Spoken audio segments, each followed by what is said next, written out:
प्राचीन काल से ही हमारे देश में गुरु शिष्य यानी शिक्षक छात्र का संबंध बहुत ही सर्वोपरि रहा है। गुरु की एक एक आज्ञा किसी भी शिष्य के लिए आदेश से कम नहीं होता था।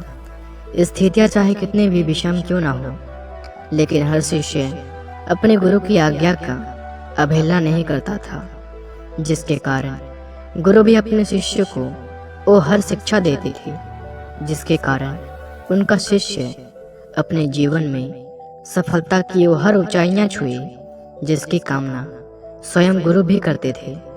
गुरु शिष्य के इसी संबंधों पर आधारित आज हम आप सबको कुछ ऐसी ही कहानियां बताने जा रहे हैं, जिनमें कहानियों के माध्यम से यह बताया गया है परिस्थितियां चाहे कितनी भी विषम क्यों ना हो, हर परिस्थिति में एक छात्र अपने गुरु का सम्मान करना नहीं भूलता है।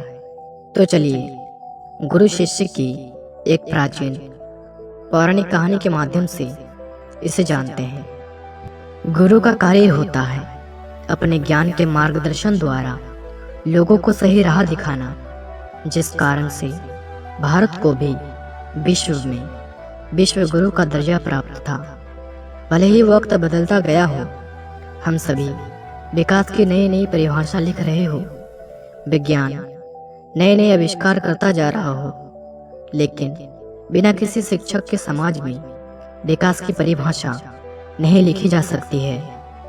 समाज का चाहे कितना भी बड़ा व्यक्ति क्यों ना हो, उसकी प्रारंभिक शिक्षा की शुरुआत भी एक अध्यापक, गुरु या शिक्षक के द्वारा ही होता है। यानी समाज में शिक्षक का स्थान सर्वोपरि है। प्राचीन काल में घौम्य नामक एक आश्रम में एक ऋषि रहते थे, जो अपने आश्रम में अपने शिष्य को शिक्षा देने का कार्य करते थे।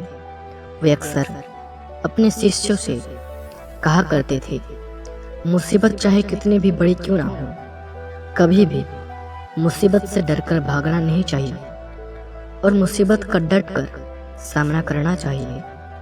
अपने गुरु की यह बात उस आश्रम में अपने गुरु के सबसे प्रिय शिष्य अरुणी ने यह बात अपने मन में बैठा लिया था।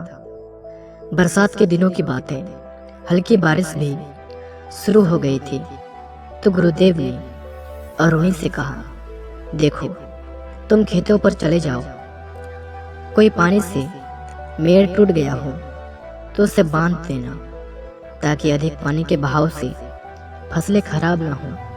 इसके बाद अरुणी खेत पर गया। इतने में बारिश बहुत तेज से भी होने लगी थी, जिसके कारण पानी के तेज बहाव से खेत की मेड़ टूट पड़ी थी और पानी बहुत तेजी से खेतों में जा रहा था। इसके बाद तुरंत अरुणी ने मिट्टी को काटकर मेड़ पर डालना शुरू किया, लेकिन तेज बहाव के कारण मिट्टी भी पानी के साथ बह जा रहा था। अरुणी जितना प्रयास करता उतना बार असफल होता जा रहा था। फिर अंत में अरुणी को अपने गुरु की बात याद आ गया कि कभी भी मुसीबत से भागना नहीं चाहिए। फिर इसके बाद अरुणी पानी रोकने के लिए उसी मेड़ पर लेट गया और बरसात काफ़ी देर तक रुकी नहीं, जिसके चलते अरुणी को नींद आ गया। काफ़ी देर हो जाने के बाद जब अरुणी आश्रम पर नहीं लौटा, तो गुरुदेव ने अपने शिष्यों के साथ खेत पर पहुंचे तो देखा कि अरुणी मेड़ के बजाय खुद ही लेटा हुआ है। गुरुजी को यह देखकर बहुत ही आश्चर्य हुआ और अरुणी के द्वारा सहे कष्टों को याद करके अरुणी को गले से लगा लिया और जीवन में हमेशा सफल होने का आशीर्वाद दिया। जीवन में चाहे कितनी भी बड़ी समस्या क्यों ना आए, हमें कभी भी समस्याओं से डरकर भागना नहीं चाहिए और बड़ों के द्वारा दी गई अच्छी बातों को अपने जीवन का मार्गदर्शन समझते हुए उन्हें पालन करते हुए हमेशा आगे बढ़ते रहना चाहिए।